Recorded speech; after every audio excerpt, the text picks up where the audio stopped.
Hello everybody and welcome to Amphlett Reviews, back with another Hong Kong content review, continuing on and wrapping up the Flying Guillotine trilogy. Boy, this has been very strange. Very odd series of films that were not really meant to be a franchise, and it kind of backs up some of the conversation and talking points I've had in the previous reviews I've done for 1 and 2. This one is called The Vengeful Beauty. This is the third and final entry in this unofficial trilogy, returning back from the same director as the first one.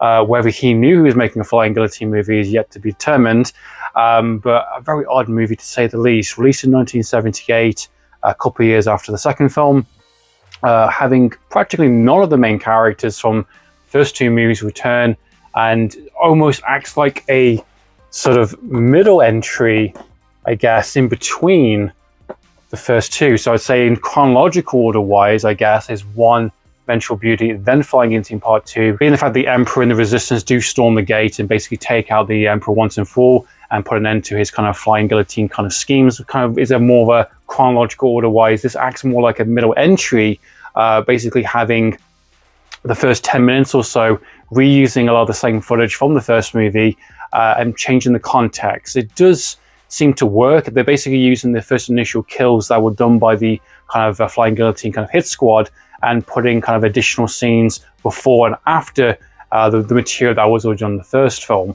and basically recontextualizing it and basically giving it a whole new narrative to kind of jump off from. And we face a brand new load of characters. We're also facing an ex kind of, Flying Guillotine's squad member that isn't our main character from the first two, a completely brand new character that was referenced in terms of the first kind of clip show kind of entry, kind of recycled from the first film, again, giving new context, giving a new backstory to a new character. This film is, as discussed, a very bizarre one, to say the least. Now, as previously mentioned within my first Flying Guillotine Part 1, Part 2, I've done this kind of like commentary kind of discussion and kind of my thoughts and opinions, just kind of ideas that I've been kind of thinking of as I've been reviewing these and just kind of seeing how these films were put together, what they were for. And it seems like Flying Guillotine number 1 was just a really kind of lightning in a bottle idea. It wasn't the best in terms of, in terms of the film itself. There are much better movies with these kind of similar kind of ideas.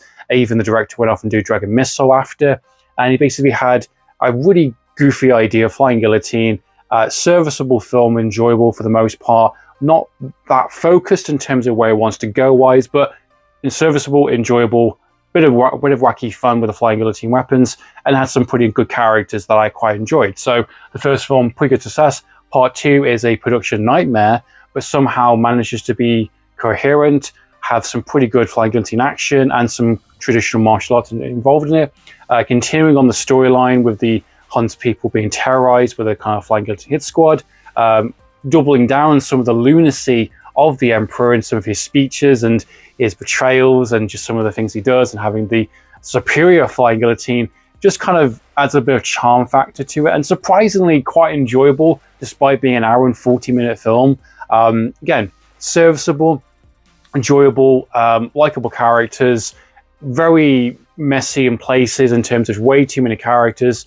Again, just know where it wants to go in terms of the storyline. Very much a struggling film that somehow managed to be entertaining and enjoyable for the most part. I didn't mind it. I would revisit it again. I think they're both serviceable films for their kind of ideas and what the conclusion was. So in terms of a third entry now, we've got a director that has said clearly he does not want to do another Flying Guillotine film, and yeah, he has made another one here. Now I'm wondering, did he basically just get stitched up essentially? He's working with Shaw Brothers, he's making a completely separate film that has nothing really to do with the other two movies.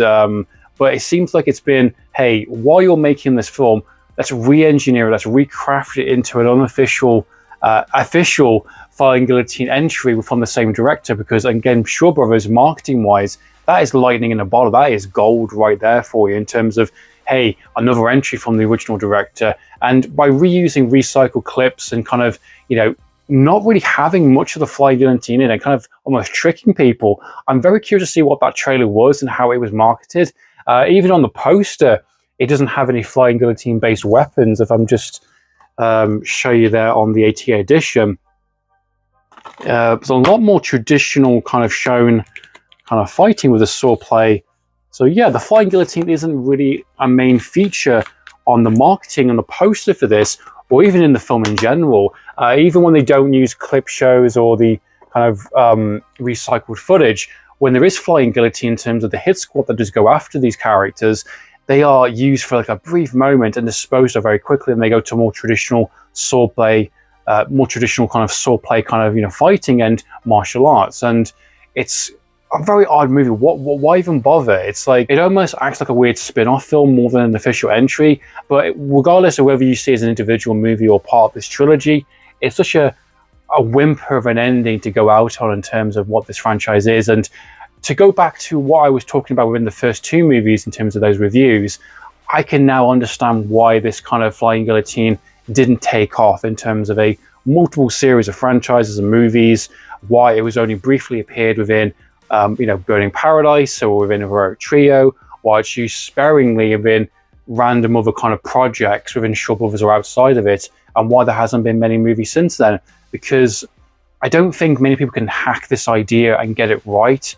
In terms of the limitations of the flying guillotine, being the fact that it is a very instant kill, kind of, high body count will have to be required. And it does take away a lot of the running time for a lot of the action scenes within these films with more traditional kind of martial arts and forms weaponry work within kind of spears and swordplay. That's when the kind of the creativity and the kind of the intensity comes from a lot of these kind of Shaw Brothers films. But when you've got a weapon like the flying guillotine, which is a very quick one disperse kill, whip someone's head off, it's fun, it's exploitation, but it's not sustainable. It's not long term in terms of a hour and 30-minute film. You just can't sustain that, which is why the Vengeful Beauty practically introduced this is part of that world, but abandoned it almost immediately. So why even bother? I'm very curious to see what actually happened behind the production of this film, because it definitely feels like another film completely by itself, nothing to do with the other two.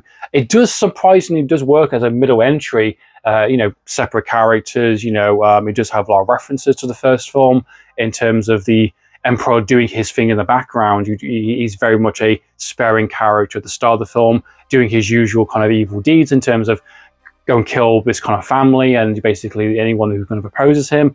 The film's focused on main protagonist is played by Chang Ping, which is basically the wife of a governor character, basically, that has been killed, including the entire family. She has basically not been at the location where the flying guillotine had gone in and basically attacked him and killed everyone in terms of, that little kind of clan and family. And basically she wants revenge. She basically uses her martial art expert skill sets to basically try and seek revenge, but she's also pregnant with her kind of dead husband's kind of baby, essentially.